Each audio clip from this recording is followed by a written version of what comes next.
Technology almost 40 turns steel దీనికి సాక్ష్యాలు తారుమారు అయ్యాయని ఆరోపించేకి అప్పగించాలని డిమాండ్ చేశారు. కవిత వెనుక బీజేపీ ఉందనేది అవాస్తవమని, ఇది వారి అవినీతి పంపకాలలో వచ్చిన తేడాల ఫలితమేనని రామచంద్రరావు పేర్కొన్నారు.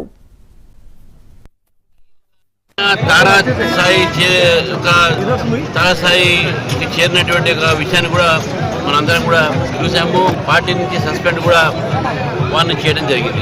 ఈ యొక్క సంఘటన బీఆర్ఎస్ ప్రభుత్వంలో బీఆర్ఎస్ నాయకులు అవినీతిలో పాల్గొంటున్నారని చెప్పేసి అది స్పష్టంగా వాళ్ళ కుటుంబ సభ్యులు మాత్రం చెప్తా ఉన్నారు. కాబట్టి అవినీతి జరిగింది బీఆర్ఎస్ ప్రభుత్వంలో, బీఆర్ఎస్ నాయకులు అవినీతి చేశారు.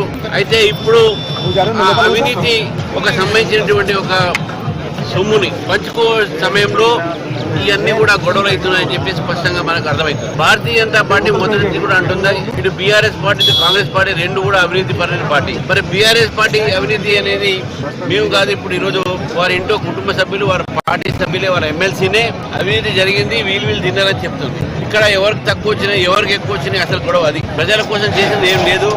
ప్రజలను దోచుకుంది కాక ప్రజలను దోచుకున్నటువంటి ఒక సొమ్ముని ఏ విధంగా పంచుకోవాలి, ఆ పంచుకోవడంలో వచ్చినటువంటి ఒక తగాదానే ఈరోజు బీఆర్ఎస్ లో మనకు ఈరోజు కనబడతా ఉంది.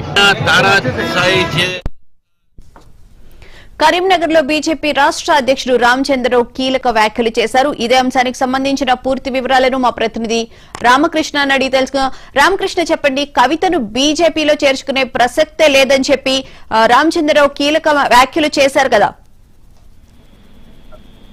కరీంనగర్ జిల్లా కేంద్రంలో కరీంనగర్ పార్లమెంటు పరిధిలో ఉన్నటువంటి పోలింగ్ బూత్ల అధ్యక్ష కార్యదర్శుల సమావేశం ఈ రోజు జరుగుతుంది. దానికి ముఖ్య అతిథిగా రాష్ట్ర బీజేపీ అధ్యక్షుడు రామచంద్రరావు రావడం జరిగింది. ఈ సందర్భంగా గుండ్లపల్లి వద్ద ఆయనకు బీజేపీ శ్రేణులు ఘన స్వాగతం పలికాయి.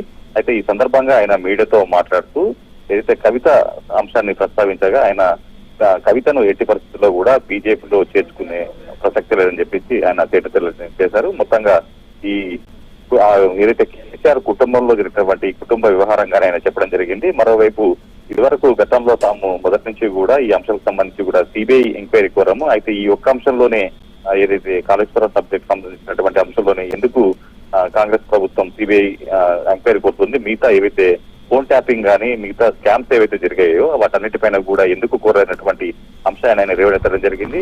గతంలో జరిగినటువంటి అన్ని స్కామ్ల కూడా జరగాల్సిన స్కామ్ల పైన కూడా సిబిఐ ఎంక్వైరీ జరుగుతున్న ఆవశ్యకతను ఆయన చెప్పడం జరిగింది. మరోవైపు ఏదైతే ఈ సిబిఐకి సంబంధించినటువంటి అంశంలో కేంద్ర ప్రభుత్వంలో విషయంలో సంబంధించినటువంటి అంశాన్ని కూడా ఆయన మాట్లాడడం జరిగింది. మరోవైపు కవిత విషయానికి సంబంధించి కూడా కేవలం దాని ఒక కుటుంబ వ్యవహారంగానే చెప్పడం జరిగింది.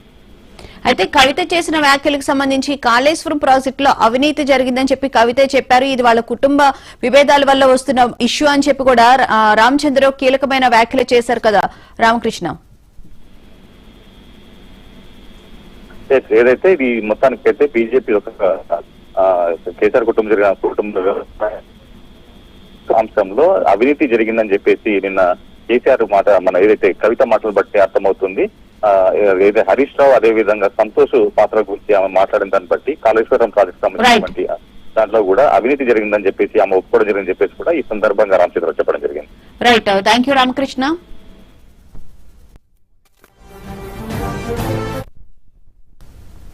కేసీఆర్ కు కవిత మరో లేఖ రాసినట్లు తెలుస్తోంది. కాసేపట్లో ఈ లేఖను మీడియా సమావేశంలో ఆమె బయట పెట్టే అవకాశం ఉన్నట్లు ప్రచారం జరుగుతోంది.